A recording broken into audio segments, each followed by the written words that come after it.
Alam mo kung ano, real talk? Hindi lahat ng nakapagtapos masasabi mong may pinag-aralan.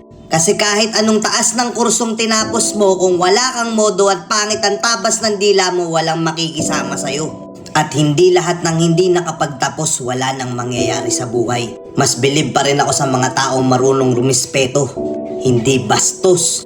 Na porket nagkaroon lang ng titulo, akala mo kung sino na. May kilala kayong ganito? Oo, marami, di ba? Naakala nila porket may hawak na silang diploma, bida na sila kagad.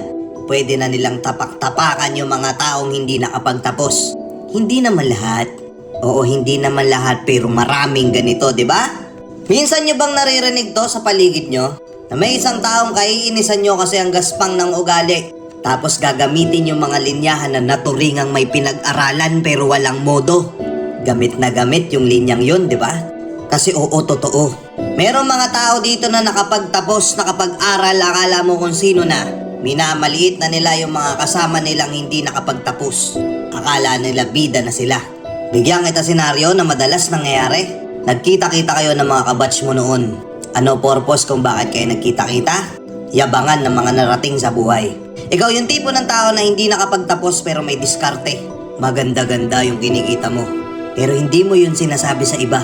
Kasi ayaw mong magmukhang mayabang sa ibang tao.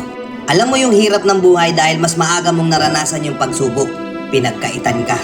Pero mas pinili mong magpakumbaba at maging makatao. Nagkita-kita kayo ng mga kabatch mo noon. Sila nakatapos na.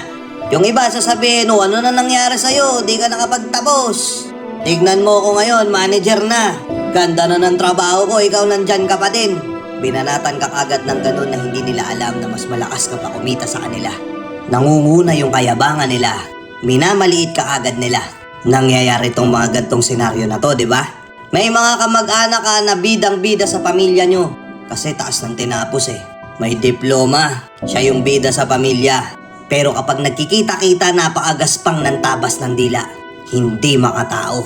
Akala kasi nung iba, porket nakapagtapos ka, okay lang na magbida-bida ka. Lalapitan ka na ng mga tao. Hahangaan ka na. Oo, hahangaan ka nila kung nakapagtapos ka at nanatili kang mapagkumbaba. Pero pansinin nyo, yung iba nakapagtapos lang nawala na ng respeto. Nakapagtapos lang nag-iba na ugali. Titulado lang, kala mo walang pinag-aralan. Kaya ikaw na nanonood o ikaw na nanonood na pinapatamaan ko.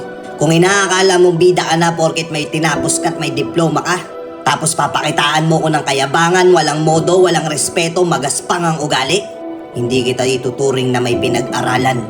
Kasi alam mo kung ano real talk? Hindi sa taas ng edukasyon na susukat ang pagkatao. Mababa man ang pinag-aralan mo. Kung marunong kang rumespeto, daig mo pa titulado.